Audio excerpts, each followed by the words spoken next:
დილამშვიდობისა. დილამშვიდობისა. მოდით პირველ რიგში ვთქვათ, რა არის მთავარი მესიჯი ამ აქციის? გაბედე დეკრიმინალიზაცია. აქციას ქვია დეკრიმინალიზაცია 2016. ორი რაღაცის თქმა გვინდა. ჩვენ ვფიქრობთ, რომ საზოგადოება მზად არის. სახელმწიფო მზად არის, პოლიტიკური კლასიც მზად არის, ამაზე ყველა საუბრობს, წინა საარჩევნოდ ყველა პარტია ამაზე საუბრობდა. ყველა მზად არის იმაზე შესაძლებლად, რომ ნარკოტიკის მოხმარება არ არის დანაშაული და ადამიანები იმის გამო რომ მოიხმარენ ნარკოტიკს, არ უნდა ისჯებოდნენ, იდევნებოდნენ, არ უნდა ცხოვრობდნენ შიში და ტერორში. კი, ამაზე ძალიან ბევრი ჩვენი სტუმარიც საუბრობდა, ვინც მომავალი პარლამენტარები და ვინც დღეს უკვე პარლამენტარები არიან, მაგრამ არის ესეთი აზრი დამკვიდრებული, რომ ეს ყველაფერი ეხება მხოლოდ მარიხუანას. აი, გამოკითხვაშიც სულ სხვა შეკითხვა ქონდა ჩვენ, მაგრამ საბოლოო ჯამში როგორც კი დეკრიმინალიზაციაზე მიდგება საუბარი, მაშინ რომ მხოლოდ მარიხუანა ახსენდებათ. დიახ, ალბათ ეს იმით არის განპირობებული, რომ ერთ-ერთი ყველაზე უფრო პოპულარული ნარკოტიკი არის მარიხუანა და ის ფართოდ არის მოხმარებაში, მთელ მსოფლიოს მასშტაბით ყველაზე უფრო დიდი მეტი რაოდენობით ადამიანები სწორედ მარიხუანას მოიხმარენ. შესაბამისად, აქედან ჩვენთან საქართველოში ჯერ კიდევ არ არის ფართოდ გავრცელებული ინფორმაციები, თქვათ, სხვადასხვა ნარკოტიკული საშუალებების შესახებ. საზოგადოებას ჯერ კიდევ არ აქვს ბუნდოვანად აქვს წარმოდგენა. ან თქვენ ფიქრობთ, რომ აი მე ხშირად ვაწყლები ხოლმე ესეთ რაღაცას, რომ ორგვარი დამოკიდებულება. ერთი არის, როდესაც ადამიანებს იციან რაღაცა, ესე ვთქვათ, კლუბური ნარკოტიკების შესახებ და ისინი რაღაცა მთლიანად არიან რადიკალურად მომხრეები ამ ყველაფრის და არის მეორე რადიკალური მხარე, ვისაც ნარკოტიკზე მომენტალურად ნემსი ახსენდება და არას ამბობს, იმიტომ რომ 90-იანებმა ბუნებრივია ეს კვალი დატოვა. იცით რა არის ნარკოტიკები, ნარკოტიკები მრავალფეროვანია და 90-იან წლებს გვაგორებს ძალიან ხშირად ასოცირება ხდება ეს ოპიატები ნემსით, რომელიც ინექციის სახით მოიხმარება და ეს ასოციაციები საზოგადოებაში არსებობს იმ ძველი დროის, როდესაც აბსოლუტურად გაყარებებული მოსახლეობა ომის პირობებში მცხოვრებ საქართველოში ჰეროინის ბუმი გვაქვს, როდესაც სახელმწიფო ფაქტურად თავად უწყობდა ხელს ჰეროინის გავრცელებას. იყო ეს თქო ღია ქუჩის სცენაც, ეს თქო ძალიან ხშირად ხედავდით ჩვენ დაუშვათ გამოყენებულ შპრიცებს სადარბაზოებში და ასე შემდეგ და რა თქმა უნდა ეს ძალიან მძიმე წარსულია, რომელიც გვახსენდება, მაგრამ არ არნიშნავს იმას, რომ ნარკოტიკების დეკრიმინალიზაცია იმ წარსულში დაგვაბრუნებს, მეტყვი ჩვენ ყველა ქვეყნის სადაც დეკრიმინალიზაცია გაკეთდა, ვნახეთ მხოლოდ გაუმჯობესება, მაგალითად პორტუგალია შეგვიძლია ავიღოთ, რომელსაც 10-11 წლის წინ ქონდა ეპიდემია ჰეროინის მოხმარების და კრიმინალი ყვაოდა და ძალიან ცუდი სურათი იყო, მაგრამ ჩვენ გვაქვს მაშინ როდესაც ყველა ნარკოტიკის დეკრიმინალიზაცია გაკეთდა, გვაქვს სურათი აბსოლუტური გაუმჯობესება წლიდან წლამდე. როგორც მძიმე მომხმარებლების სიცხე მცირდება და ასევე მცირდება დაუშვათ ინფექციების სიცხე, რომელიც ვრცელდება ნარკომომხმარებლებს შორის, ან კრიმინალი, ან ასე შემდეგ და შემდეგ. აი, კანონმდებლობას აუცილებლად უნდა შევეხოთ, მე რაც ვნახე, ძირითადად ყველა ქვეყანას აქვს დაყოფილი რამდენიმე ჯგუფად ეს ყველაფერი. მე პირადად დიდი ბრიტანეთის, კალიფორნიის შტატის, გერმანიის და ჰოლანდიის კანონმდებლობას შევავლე თვალი, იყოფა 2 ან 3 ჯგუფად, არის მსუბუქი და მძიმე. მძიმე ჯგუფის ნარკოტიკებში არის შესული კოკაინი, ექსტაზი, ჰეროინი, LSD. სუბუქში ძირითადად არის ამფეტამინი და კანაბისი ამ ქვეყნების, თუმცა ვერ ვიტყვით, რომ კანონმდებლობის კუთხით აქ რაღაც მაგალითად კალიფორნიაში ექსტაზის ფლობა პირადი მოხმარების მიზნით მინიმუმ ისჯება საზოგადოებისთვის სასარგებლო საქმიანობით $1000 ჯარიმით, ხოლო მაქსიმუმ ეს არის 1 წლის მანძილზე 1 წელს გაატარებ ციხეში. რთული ამბავი გვაქვს ბრიტანეთში, იქაც ლავირებადია ძალიან ეს კანონები, შესაძლოა მხოლოდ მოგცენ საშუალება, რომ საზოგადოებისთვის იმუშაო, ასე ვთქვათ, მოკრიფოთ უნდაც იგივე ნაგავი, რომელიც ქუჩაში ყრია, მაგრამ მაქსიმუმი რაც შეიძლება მიღებისთვის ან ქონისთვის მოგისაჯონ, ეს არის 7 წლიანი ციხეში ჯდომა, რასაც ვეწინააღმდეგებოდით იდეაში საქართველოში. თუმცა ისიც უნდა აღინიშნოს, რომ ევროპის ქვეყნებში, სადაც ის რაც ფურცელზე წერია, ხშირ შემთხვევაში არ სრულდება. ანუ ეს არნიშნავს, მე არც ერთ ქვეყანაში, სადაც ნამყოფი ვარ, არ მინახავს კლუბთან პოლიციის მობილიზებული რაზმები და მანქანები. იდეაში კანონმდებლობაზე ცვლილება ამან ხო არ გამოიწვია რეიდებმა, თორე არავის ხელი რო არ შეეშალა, ასე ვთქვათ, ყველაფერი ნორმალურად იქნებოდა? არა, იცით რა, ამ ქვეყნებშიც კი სადაც ერთი შეხედვით კანონმდებლობა მძიმეა, მაგრამ ყოველდღიურობაში აღსრულება არ ხდება, პრობლემები არსებობს. რა თქმა უნდა, იქაც ადამიანები მიდიან ციხეში. უბრალოდ სხვა მასშტაბები არის.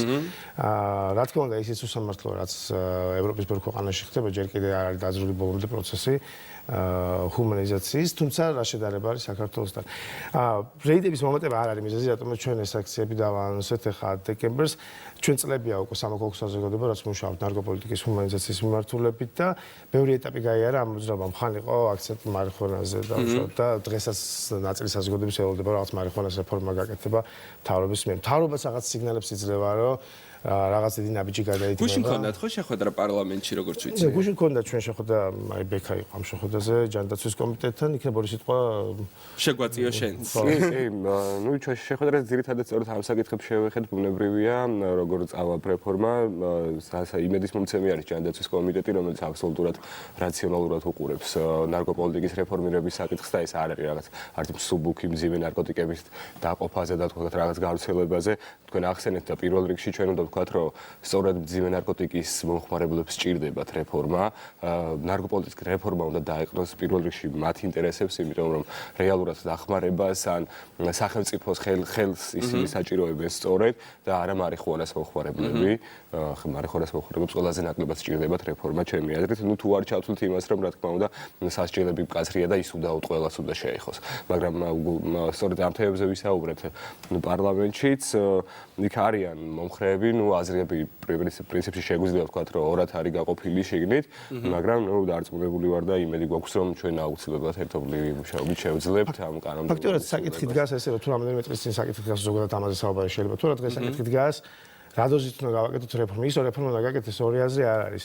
თეთრხმაურის მოძრაობა ისე როგორც სამოქალაქო საზოგადოების ძალიან დიდი ნაწილი უკომპრომისო აი ამ დისკუსიაში და ჩვენ ვამბობთ უბრალოდ მიუღებელი იქნება მარიხუანას რეფორმას ჩვენ არ მივიღებთ როგორც მთავრობა ტაშუ ვერ დაუკრავთ მარიხუანას რეფორმა არ პასუხობს იმ ადამიანებს, რომლებიც 0.0022 გრამი დეზომორფინის, რომელიც არის შპრიცზე ანათალი, აი ლაბორატორიულად ჩაჭრილი, ამის გამო 6-7 წელი ციხეში მიდიან. მათი ოჯახის წევრებს ჩვენ ვერ ვპასუხებთ და ვერ აუხსნით. რატო უნდა იჯდეს ეს ადამიანი ციხეში, თუ კი მარიხუანას მომხმარებელი შეიძლება გარეთ იყოს. მხოლოდ იმიტომ, რომ ერთი უფრო მძიმე ნარკოტიკები. მეგობრებო, ძალიან დიდი მსჯელობა მიდის ხოლმე ამაზე. პრაქტიკულად ყველა გადაცემა შეეხო ამას, მაგრამ არ ვიცი ეს შეკითხვა დაგისვეს თუ არა. სად გადის ზღვარი თქვენს მოთხოვნებზე საუბარს და ნარკოტიკის პოპულარიზაციას შორის? იმიტომ რომ ეხლა შეიძლება არ ვიცი რა, თუნდაც ჩემი 16 წლის ძმისშვილი ამას უყურებდეს, უცებ ჩათვალოს, რომ პროგრესული მოაზროვნეს ხარტად მოსაუბრე ტიპები და მე ეს ყველაფერი გადაიტანოს იმაში, რომ რაღაცა ტრენდად იქცეს თითქოს კლუბში სიარული და ნარკოტიკის მიღება თუნდაც რომელიც არ არის ესეთი მძიმე და არის შედარებით მსუბუქ კატეგორიაში გადის ევროპის ქვეყნებში. ძალიან პირობითად რომ ვთქვათ, სამი ვარიანტი წარმოვიდგინოთ. ერთი არის, როცა სრულ პოპულარიზაციას ვაკეთებთ ტოპებით, რა კარგია ნარკოტიკი. მეორე არის ხანდახან იცით როგორ ხდება ხოლმე ეს დაპირისპირებული მხარეები მიდიან რაღაცა შედეგამდე, რომ კაი ახლა რა გჭირს კლუბში მივდივარ, ჩემთვის რაღაცას ვიღებ, კარგად ჩაცმული მშვენიერი ტიპი ვარ, ხელს არაფერში არ მიშლის და აი შეიძლება რომ შეიქმნას ეს შთაბეჭდილება. კი, მოკლედ ამის თვალიდან რომ ერთი ვარიანტია რომ ძალიან პოპულარიზაცია ვაკეთოთ, მეორე ვარიანტია რომ სრულ აკრძალვაზე ვილაპარაკოთ. და ჩვენ გვინახია სრული აკრძალვის პრობლემები და ამ შემთხვევაში ადამიანები მაინც მოიხმარებენ ნარკოტიკულ საშუალებებს. არის მაგალითები, ეს პოპულარიზაცია კეთდება, მაგრამ ადამიანები არ არიან ისეთი უჭკუები, რომ ის რაც მათთვის ძალიან საზიანოა, მეტად და მეტად მიეტანონ და არის მესამე ვარიანტი, როდესაც საზოგადოებას აქვს არჩევანი, საშუალება რომ ინფორმირებული არჩევანი გააკეთოს.